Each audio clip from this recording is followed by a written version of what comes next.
Em nome do Pai, do Filho e do Espírito Santo. Amém. Bom dia! Celebramos hoje a festa dos santos apóstolos Simão e Judas Tadeu. Do Evangelho segundo São Lucas. Naqueles dias, Jesus foi à montanha para rezar e passou a noite toda em oração a Deus.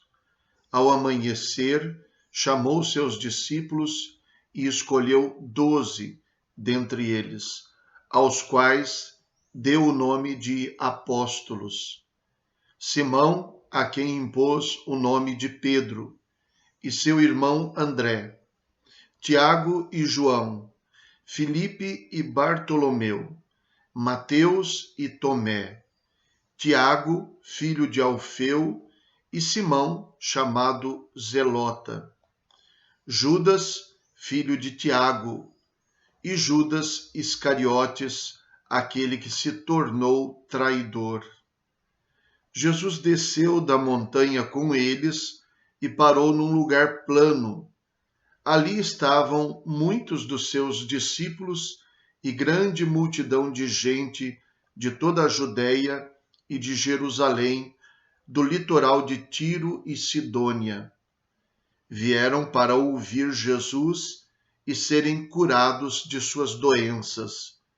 E aqueles que estavam atormentados por espíritos maus também foram curados. A multidão toda procurava tocar em Jesus, porque uma força saía dele e curava a todos. Palavra da salvação.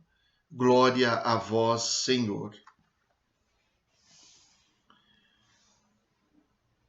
O Evangelho faz questão de ligar a escolha dos 12 apóstolos a uma noite inteira de oração, feita no alto da montanha. Jesus foi à montanha para rezar. Não foi meditar, calcular, fazer contas, perspectivas, prognósticos, planejamentos. Rezar, colocar-se diante de Deus. Ouvir e falar com Deus. Entrar em comunhão com Ele. Não querer direcionar nem mesmo a oração, porque a verdadeira oração, eu diria, nós começamos e Deus termina. Muitas vezes nela não é propriamente o que nós fomos buscar, que nós trazemos, mas aquilo que nós encontramos. E Jesus vai com essa disposição. Se retira. Subir a montanha significa colocar abaixo todas as coisas mais próximas do nosso cotidiano. Não de maneira alienada, mas significa procurar elevar-se o máximo possível a Deus. Passou a noite inteira, a noite toda em oração a Deus. Alguém poderia imaginar que Jesus estivesse lá fazendo um tremendo sacrifício, brigando consigo mesmo para permanecer ali em oração. E eu imagino que não foi nada assim, que na verdade Jesus passou a noite absorto em oração. Esqueceu-se da vida e das coisas. A oração, de uma certa maneira, nos consome. Somos consumidos pela oração. Porque quando nos encontramos com Deus, é uma verdadeira experiência do céu. Uma experiência plena. A gente pode até brigar um pouco com a gente mesmo para entrar em oração. Mas depois que a gente entra, é preciso fazer força para sair dela. E não quero com isso dizer que a oração seja apenas segundo moldes e padrões que nós conhecemos. A oração pode ser silenciosa, A oração pode ser, inclusive, curta no tempo, mas longa e profunda na maneira de rezar. Talvez a gente não disponha de muito tempo para rezar, mas o pouco tempo, se for bem utilizado, corresponde a uma verdadeira oração profunda. Eu diria, por exemplo, uma das coisas que todos nós deveríamos fazer seria cuidar de participar melhor das missas. Nós, até por força de obrigação, de tradição, vamos à missa, mas com que disposição vamos? Nós somos capazes de subir a montanha? Subir a montanha significa fazer calar todo o rumor, todo o barulho do mundo, todas as preocupações. Nós chegamos na missa antes da hora ou atrasados?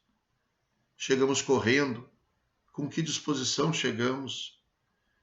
Chegamos cumprimentando todo mundo e falando de futebol e nos distraindo? Ou vamos sendo cada vez mais introduzidos na dinâmica de uma oração profunda?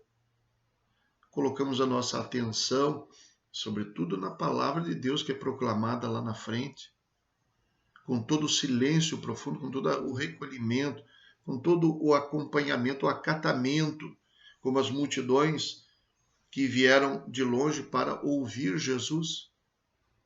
Participamos com as orações, fazemos o verdadeiro ato penitencial. Enfim, são os meios de nós realizarmos aquilo que Jesus fez. E o Evangelho faz questão de dizer que esta noite de oração fazia parte da escolha dos 12. Então, depois da noite inteira de oração, ao amanhecer, Jesus chamou, ele não desceu ainda da montanha, chamou os seus discípulos e escolheu 12. O Evangelho aqui diz que ele chamou de apóstolos. Historicamente, é muito seguro que Jesus não tenha dado esse nome a eles. Essa é uma palavra grega, não teria por que Jesus, que falava hebraico, dar o nome grego para eles. Não faz sentido isso.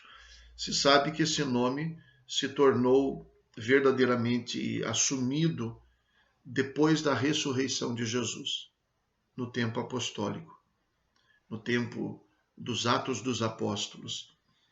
Mas aqui São Lucas faz questão de demonstrar que o sentido é o mesmo, porque a palavra apóstolo significa enviados. E Jesus então chamou para enviar. Era muito claro que o significado da palavra Jesus já tinha, embora não tivesse utilizado propriamente esta palavra. Ele então escolhe os 12. Os 12 são uma intenção clara de realizar uma obra que remonta o Antigo Testamento. As 12 tribos de Israel, que deram origem ao povo de Deus, para dizer que Jesus estava formando um novo povo de Deus, fundamentado também nos 12 apóstolos. Era tão clara essa consciência para os discípulos que já no capítulo 1, versículo 15 do livro dos Atos dos Apóstolos, a primeira providência que eles quiseram tomar foi restaurar o número dos 12 apóstolos, escolhendo alguém para substituir Judas Iscariotes. Escolheram então, depois de rezar, depois de submeter ao Espírito Santo a escolha que fariam, escolheram depois então Matias. E ele escolhe então, os nomes são dados, quer dizer, são missão verdadeiramente importante, do contrário, não conheceríamos os nomes. O nome é muito importante na Sagrada Escritura. Mais importante ainda se esse nome é dado pelo próprio Cristo. Então, Simão, a quem deu o nome a quem impôs o nome de Pedro. Notem que o nome de Simão, chamado Pedro, aparece em primeiro lugar em todas as listas dos apóstolos do Novo Testamento, em todas. Tanto quanto Judas Iscariotes aparece em último lugar em todas as listas. Isso quer dizer que o papel de Pedro, o primado de Pedro, não é uma invenção da igreja moderna ou da Idade Média, nem mesmo da igreja da Antiguidade, mas é verdadeiramente uma instituição de Jesus. Jesus não escolheu o traidor. O Evangelho diz que ele escolheu, em último, Judas Iscariotes, aquele que se tornou traidor. Isso é muito importante, porque significa que a traição é um ato da liberdade de Judas. Ele se tornou traidor. Foi ele que se deixou levar por ideias ou por outras circunstâncias, que não cabe aqui enfatizar, mas se tornou traidor, tanto quanto cada um de nós batizado, católico, cristão, padre, bispo, papa, pode se tornar traidor. Não deve se tornar, mas pode. Por isso é preciso ser sempre, renovar sempre a missão para ser fiel a ela. Jesus, ao nos escolher, ao nos dar uma missão, não tira de nós a liberdade. E a fidelidade depende de nós. Nessa lista aparecem os dois apóstolos que nós celebramos hoje, Simão, chamado Zelota, e Judas, filho de Tiago. No Evangelho de Lucas ele aparece dessa maneira, Judas, filho de Tiago. No Evangelho de Mateus e de Marcos ele aparece como Judas Tadeu. Esses dois que nós celebramos hoje. Depois que Jesus escolhe, diz o texto assim: Jesus desceu da montanha com eles e parou num lugar plano. Ele e seus apóstolos. Parece que eles agora fazem parte de um grupo selecionado que está do lado de Jesus. E agora olham ele e os apóstolos para todos, ali naquela planície que nos dá a ideia de um grande horizonte, um horizonte muito largo, que pode significar o mundo todo. E ali estão muitos dos seus discípulos, outros discípulos que não são do grupo dos 12, mas que são discípulos. E grande multidão de gente de toda a Judéia e de Jerusalém e do litoral de Tiro e de Sidônia. Olham para a multidão, para os discípulos e para os não discípulos, vindos de todos os lugares. Vieram para ouvir Jesus. Grande apelo para ouvir Jesus. Jesus é a palavra do Pai, a palavra eterna, a palavra pela qual o Pai criou todas as coisas e a palavra que se encarnou. É a palavra que nós recebemos e que devemos levar. Todos vêm para ouvir Jesus, também para serem curados de suas doenças, e os que eram atormentados por espíritos maus, também para serem curados, como diz o texto.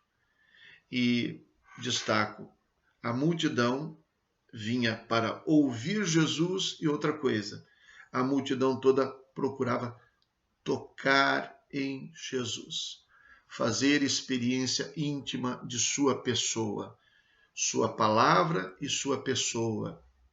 Esse é o Evangelho, a palavra de Jesus e a sua pessoa, tudo o que ele disse e tudo o que ele fez. E é o que continua nos atraindo e que verdadeiramente deve nos envolver para que possamos também nós ser curados de nossas enfermidades, ser curados do tormento, do mal, dos espíritos maus, como diz o texto do Evangelho, para que possamos assim experimentar a missão de Jesus em ato também na nossa vida. Rezemos. Ó Deus, que pela pregação dos apóstolos nos fizeste chegar ao conhecimento do vosso Evangelho. Concedei pelas preces de São Simão e São Judas que a vossa Igreja não cesse de crescer, acolhendo com amor novos fiéis. Por nosso Senhor Jesus Cristo, vosso Filho, na unidade do Espírito Santo. Amém. O Senhor esteja convosco, Ele está no meio de nós. Abençoe-vos Deus Todo-Poderoso, Pai, Filho e Espírito Santo. Amém. Bom dia, fiquem com Deus.